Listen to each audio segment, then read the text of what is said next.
안녕하십니까. 언제나 소비자 편에서 방송하는 콘스탄트 김의 티스와 함께 돈 버는 아카데미. 이번 시간에는요, 돈 버는 정보가 되겠습니다.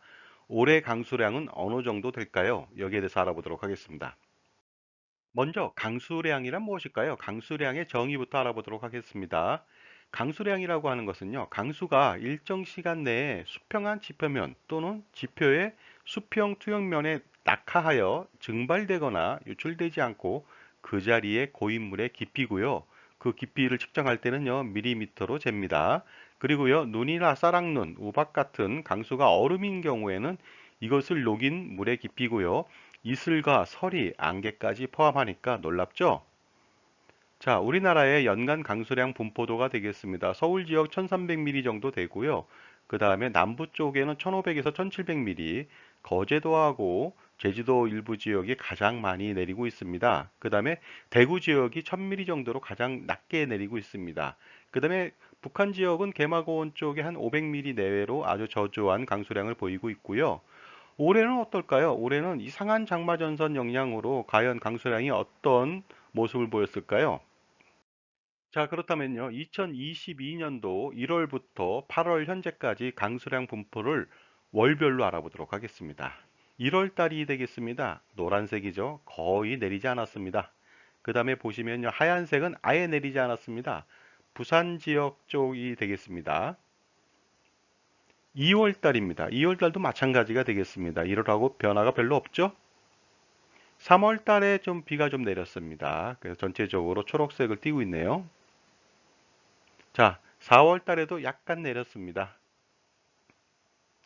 5월 달에는 가뭄이 됐네요. 오히려 봄 가뭄이 됐습니다. 6월 달은 장마전선의 영향입니다. 이상한 장마전선이라고 말했는데요. 장마전선이 제주도부터 시작해서 남부, 중부, 북부로 왔다 갔다 하거든요. 그러다 보니까 중부하고 남부에 많은 비를 뿌리는데 이번에 장마전선은요. 갑자기 점핑을 했습니다. 북부부터 시작해서 중부 지역으로 내려왔죠. 그러다 보니까 어떻습니까? 남부 지역은 오히려 가뭄이 일어났습니다. 보시는 바와 같이 그 6월 달에 장마가 시작됐는데요. 경기 북부 지역은요, 500mm 이상 왔습니다. 7월 달도 보면요, 경기 북부 지역하고 서울 지역하고 그 다음에 어떻습니까? 제천 지역 쪽하고 양평 지역 쪽에 비가 많이 왔죠. 그 다음에 남부 쪽에서는 전라남도 지역 쪽에 약간 해안선 쪽에 많이 좀 온 것 같습니다. 자, 이번에는요, 지역별, 월별 강수량을 알아보도록 하겠습니다. 먼저 서울이 되겠습니다. 1, 2월 달엔 가뭄이죠. 그 다음에 3월 달에 102mm 정도 내렸습니다. 그 다음에 4, 5월 달에 마찬가지로 저조했고요. 그 다음에 의외로 장마정선이 좀 이상하다 보니까요. 6월 달에 393mm, 그 다음에 7월 달에도 252mm, 평년보다 더 많이 왔습니다. 8월 달에도 지금 내리고 있죠. 그러다 보니까 상반기 동안에 7월 달, 8월 초까지 816mm를 보이고 있습니다. 꽤 많이 왔습니다. 자, 이번에는 부산이 되겠습니다. 1, 2월 달에 제로입니다. 그 다음에 3, 4월 달에 좀 왔습니다. 그러나 5월 달에도 안 왔고요. 그 다음에 장마 전선의 영향을 거의 받지 못했습니다. 전체적으로 300mm도 안 왔거든요. 그러다 보니까 그 8월 초까지 560mm에 그쳤습니다. 다음은 대구가 되겠는데요. 대구는요, 연간 강수량이 우리나라에서 가장 적은 지역인데 올해는 엄청나게 가뭄이 들었습니다. 보시는 바와 같이요. 1, 2월 달, 5월 달에 아주 저조하고요. 그 다음에 장마 기간인 때도 6월, 7월 달에요. 전체적으로 170mm 정도밖에 안 왔습니다. 그러다 보니까 8월 초까지 247mm밖에 오지 않았습니다. 전국적으로 최저 강수량을 보이고 있습니다. 다음은 인천이 되겠습니다. 인천 역시 그 장마전선의 영향으로요. 6월 달에 286mm, 그 다음에 7월 달에 215mm 정도 예년보다 조금 더 왔습니다. 전체적으로 650mm를 보이고 있습니다. 자, 이번에는 광주를 알아보도록 하겠습니다. 광주 지역 전체적으로 460mm밖에 오지 않았습니다. 그래서 장마전선의 영향으로 그 예년에 보통 350에서 400mm 정도 왔는데요. 6월 달에 131mm에 그쳤고요. 7월 달에 소폭 상승했는데 169mm에 그쳤습니다. 다음은 대전 지역을 알아보도록 하겠습니다. 대전 지역도 471mm에 그쳤습니다. 이번에 장마는요, 충청, 경상, 전라, 남해안 그쪽 지역에 비를 뿌리지 않았습니다. 그러다 보니까 이런 현상이 일어났습니다. 울산도 알아보도록 하겠습니다. 울산도 아주 저조합니다. 417mm에 불과합니다. 6, 7월 달에 합쳐서 270mm에 불과합니다. 다음은 경기 지역인데요. 경기 지역은 북부와 남부로 해서 한번 알아보도록 하겠습니다. 북부 지역의 파주가 되겠습니다. 거의 1000mm에 가깝습니다. 978mm가 왔죠. 장마 기간 동안에 6월 달에 510mm 왔고요. 그 다음에 7월 달에도 290mm나 왔습니다. 수원 지역도 마찬가지로요. 거의 900mm에 가까운 890mm가 왔습니다. 6, 7월 달에 마찬가지로 장마의 영향을 많이 받았습니다. 그 다음에 가장 많이 온 곳은요, 동두천이 되겠습니다. 무려 1030mm가 지금까지 누적 강수량을 보이고 있습니다. 자, 이번에는 강원도로 넘어가 보도록 하겠습니다. 강원도 지역이요. 강릉 지역하고 대관령 지역 알아보겠는데요. 강릉 지역에는요, 600mm 정도 왔고요. 대관령 지역에는 552mm가 왔습니다. 그래서 6월, 7월 장마 기간 동안에 그 예년과 비슷한 강수량을 보이고 있습니다. 자, 제 정보가 만족스러우셨다면요. 구독과 좋아요 부탁드리겠습니다. 계속하겠습니다. 감사합니다. 자, 이번에는요. 비가 많이 오지 않은 충청 지역을 가보겠습니다. 충청 지역도요. 보시는 바와 같이 충북의 청주하고 충남의 천안을 보겠습니다. 청주 지역은요. 426mm, 그 다음에 천안도 427mm에 불과합니다. 그 다음에 장마 기간 동안에도 많이 오지 않았습니다. 다음은 전라 지역이 되겠습니다.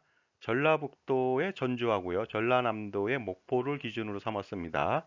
그 전주 같은 경우에는요. 539mm로 준수한 모습을 띠고 있으나 전남 목포 같은 경우에는 474mm밖에 오지 않았습니다. 자, 다음은 경상 지역이 되겠습니다. 경상 지역은요. 경주와 창원과 거제로 나눠봤습니다. 경주 지역은요, 놀랄만하게 339mm밖에 오지 않았습니다. 굉장히 가뭄에 찌들리고 있는 것 같습니다. 창원 지역은요, 607mm고 우리나라에서 그 제주도랑 마찬가지로 가장 비가 많이 온다는 거제도는요, 약 700mm에 가까운 694mm를 보이고 있습니다. 다음은 제주 지역을 알아보겠는데요. 제주는 편차가 좀 크죠. 그러다 보니까요. 보시는 바와 같이 제주시는요. 547mm밖에 오지 않았습니다. 하지만 서귀포시는요. 866mm 나왔고요. 그 다음에 한라산 지역에는요. 1000mm 내외가 온 것으로 알고 있습니다. 다음은 세종시가 되겠습니다. 세종시도 507mm밖에 오지 않았습니다. 물론 장마 기간 동안에는요. 그 350mm, 60mm 정도가 되겠네요. 그러다 보니까 예년과 비슷했지만요. 전체적으로 강수량은 부족해 보입니다. 이번 강수의 특징은요. 그 충청하고 전라, 경상 지역에 가뭄이 지속되고 있다는 점이 되겠습니다.